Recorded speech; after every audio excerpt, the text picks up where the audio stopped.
Hi, good day everyone. I am Puan Komati Virasingan, Guru Chamalang Kimia from SMK Eva Maria Convent Ipoh. Would like to present to you all on online project-based learning in chemistry classroom during pandemic. According to the quote says, education is not the filling of a pot, but the lighting of a fire.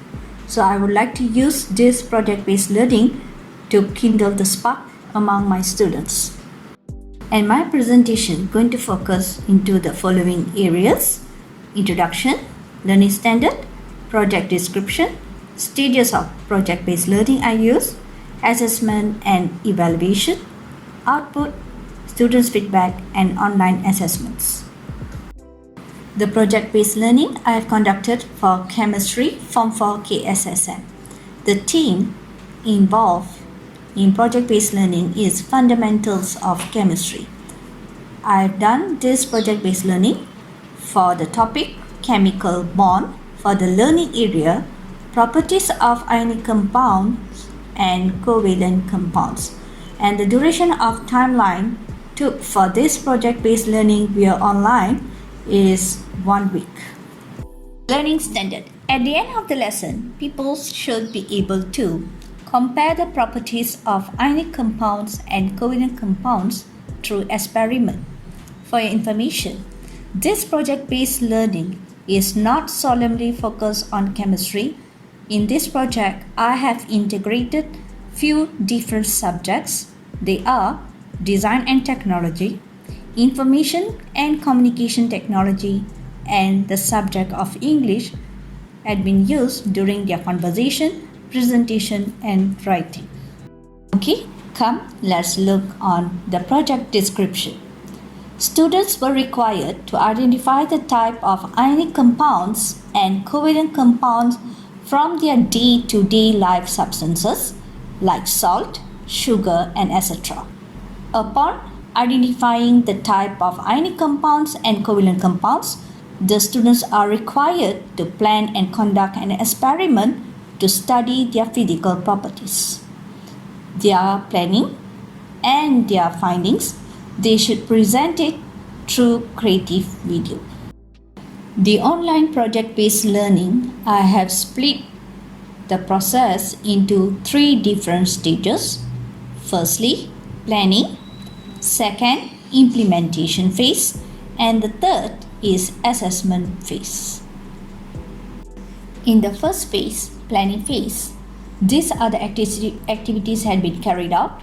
Firstly, via WhatsApp group and Google meeting, I have done the brainstorm with my students on the essential and unique questions. And we have discussed the related content questions to get the students to think deeply into the topics. And the students were given a timeline to find a further information from other materials such as books and internets to gather more information regarding their project. And they are also had been advised to seek their help from their parents and siblings on this project.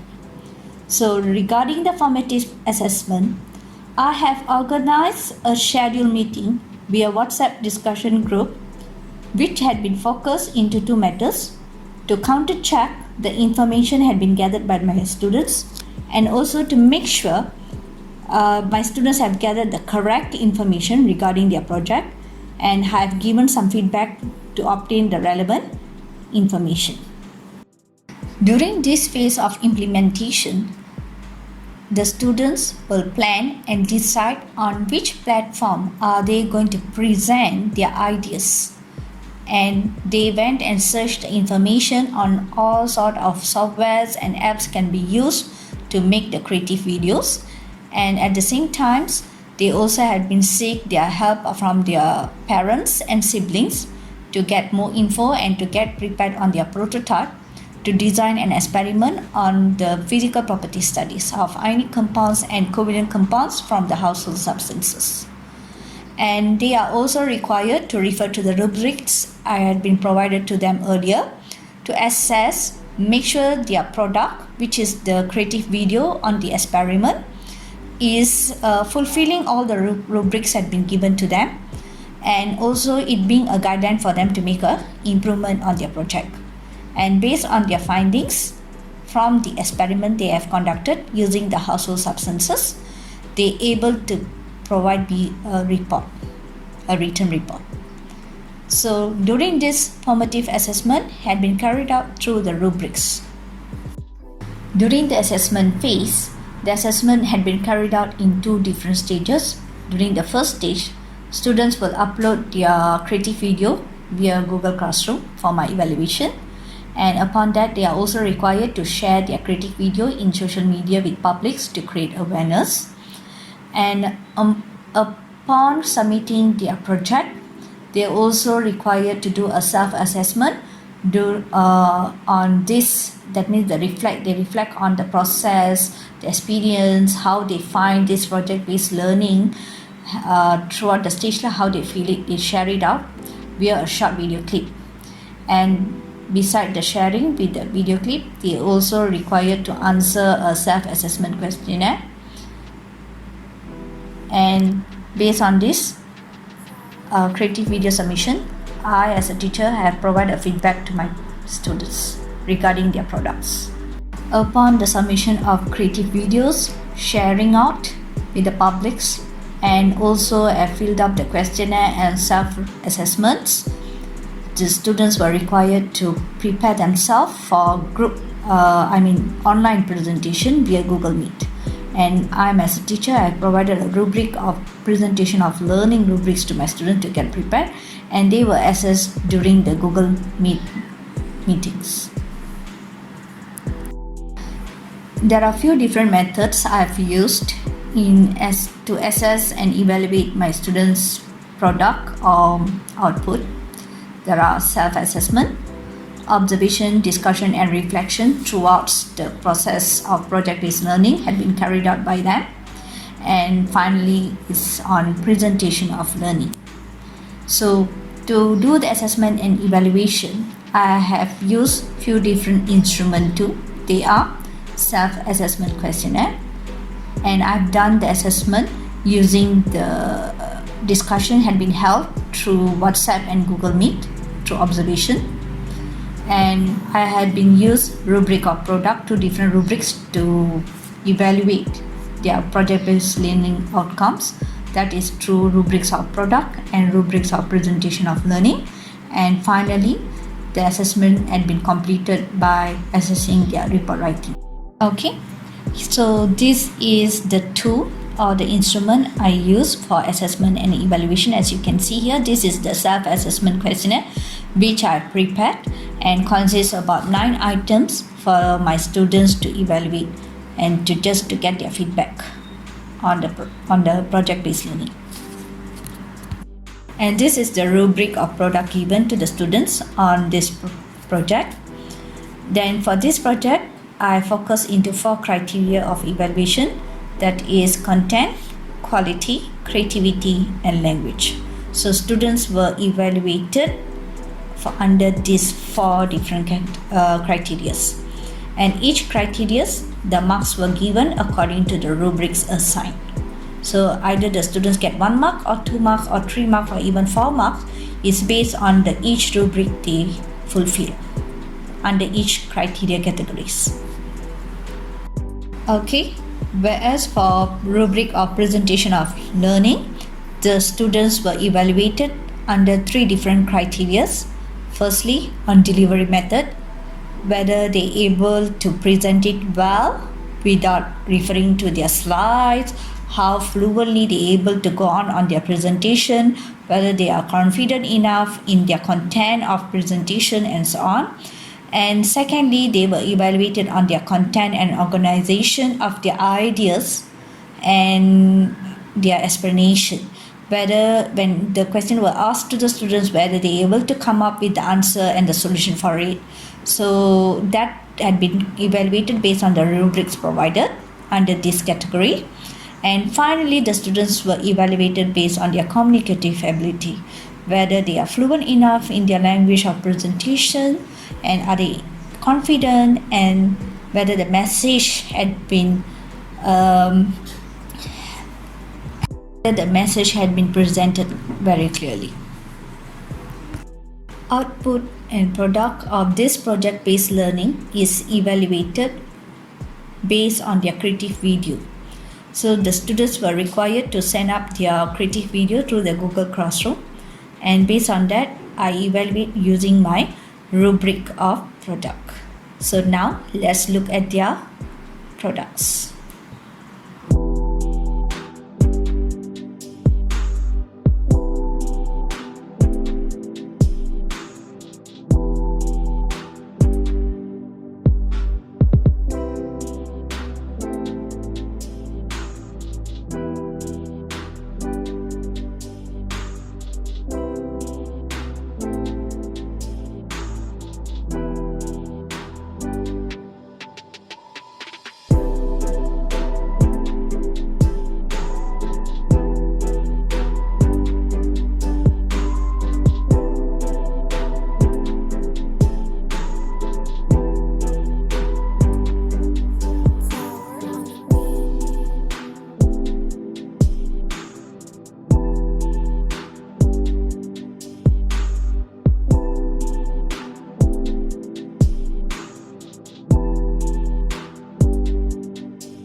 of the experiment is to study about the electrical conductivity of a compound.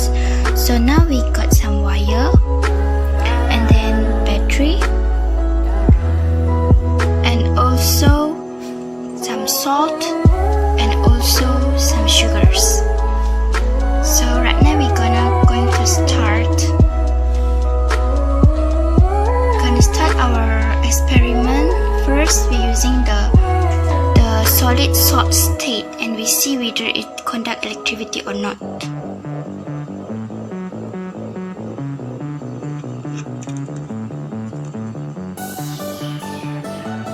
As you can see, there's nothing happen in solid state, so it means there's no reaction. Right now we're gonna pour a hot water into the salt.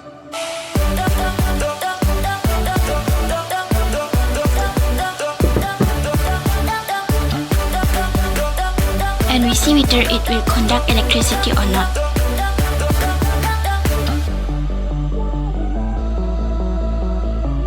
So as you can see here, the wire is tight.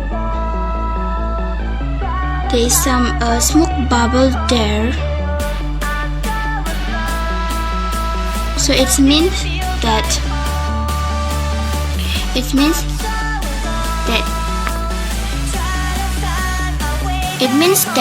salt in molten state can conduct electricity. Try on sugar whether it will conduct electricity or not. As you can see, there is nothing, so it means there is no reaction. Right now I will pour the hot water into the sugar.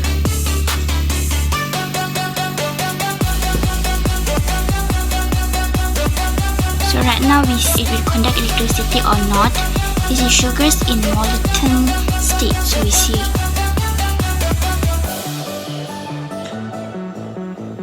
Okay, so there's no reaction.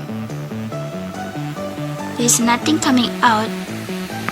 So yeah, from these experiments, we know that salt in solid state cannot conduct electricity, but salt in molten state can conduct electricity. Meanwhile, for the sugars in molten state and solid state also cannot conduct electricity. So this means ionic compounds such as salts can conduct electricity, but covalent compounds such as sugars cannot conduct electricity. So here I want you all to see the reaction more clearer.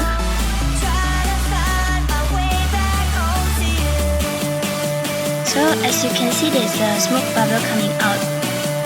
So yeah, this is in the salt molten state. I hope you all can see it much clearer here.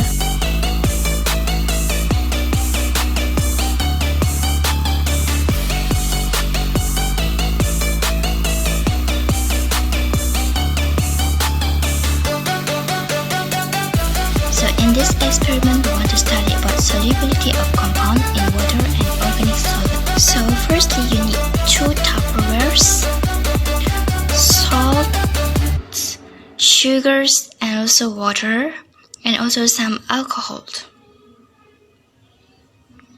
Firstly, put the water into the Tupperwares.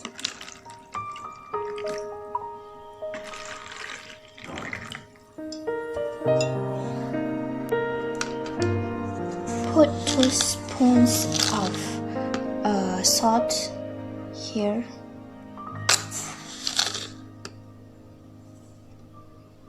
And 2 spoons of sugars here.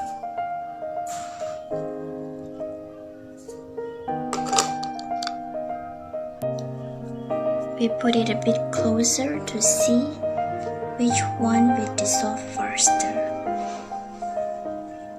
This is salt and this is sugar.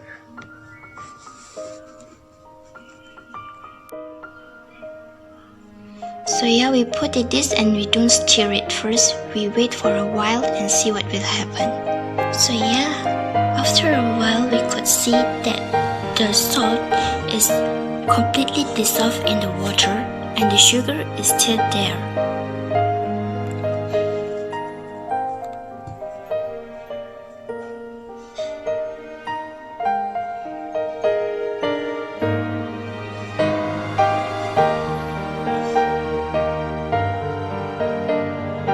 So, hence, the salt dissolved before sugars.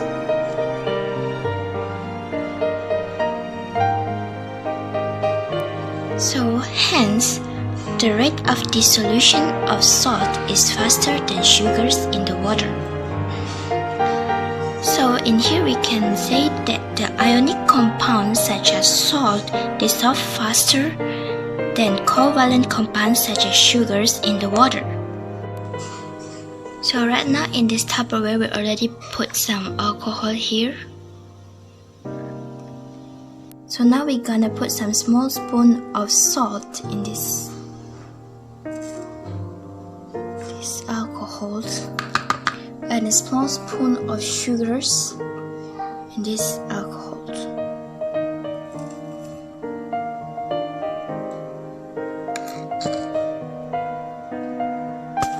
We will see which one is dissolved faster in the alcohol, salt or sugars.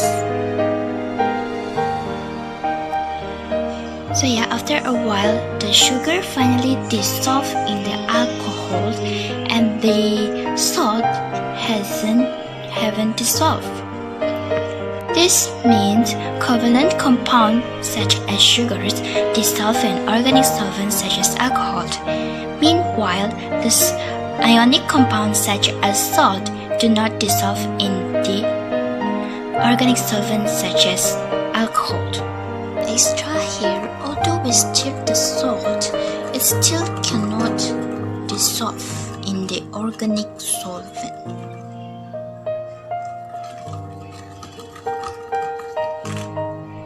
So you see it is not dissolving.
Now, here is the finding I obtained from conducting the self-assessment questionnaire with my students upon completion of this online project-based learning.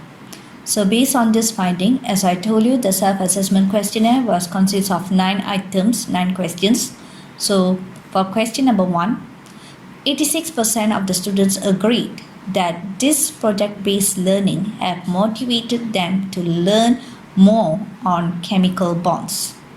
Whereas for question number 2, 79% of the students agreed that this project have provided them the opportunity for independent learning and knowledge construction. Question 3, 75% have agreed that this project have caused them to be independent out of the box to research and utilizing resources. And question 4, the project helped them in collaboration and sharing ideas with peers. That are about 92%. That was the second highest finding that I got it. So mostly they said that project-based learning have helped them in collaboration and sharing ideas with their peers. And question number 5, they said that through this project-based learning, the students able to be an active learner. 92% of the students have agreed that this project helped them with time management. 85% agreed that the project provided them with horizontal knowledge development, like example skills not strictly on chemistry subject, including other soft skills like video editing and so on in presentation. Okay, and 82% of them have also agreed that this project have helped them to develop a deep and integrated understanding of the topic, which is the chemical bond. And towards the end, the students were assessed to choose which mode they prefer in their learning classroom, and 95% of the students have agreed that they prefer this project-based learning over the lecture-based learning. Here are the students' feedback. These are the written feedback I got it from my students. So some of them said that this project-based learning is interesting and make them to be more easily can learn the topic. They actively involved. They enjoy doing the project, and they say it's really helpful for them to learn the chemistry in a fun manner. And okay, so these are the good feedbacks I got it from my students through this project-based learning. Now, Activity can make me learn more through observation, and it can make me learn in a creative way. I think learning chemistry is fun with this way. Thank you. Towards the PDPL, I available to participate actively in the learning process. PDPL make the learning process interesting because it's connected to our daily life. Besides that, I also available to develop my learning skills like collaboration, problem solving, and communication skills.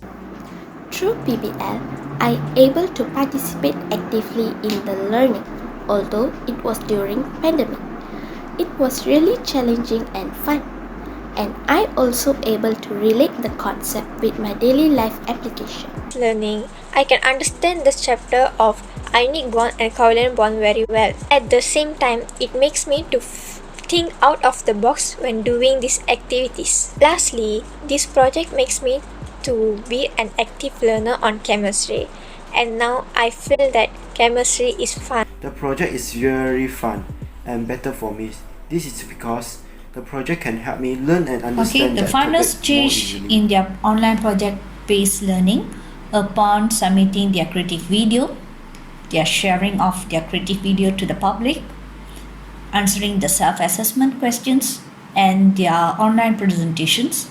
Students were set for online assessment, where I prepared a Google form for online quiz. And based on that online quiz, my students, out of 24 of them, 19 students got high score for this topic, and 5 of them got moderate score. So this had been shown that project-based learning is really helped in my students' learning process. Thank you.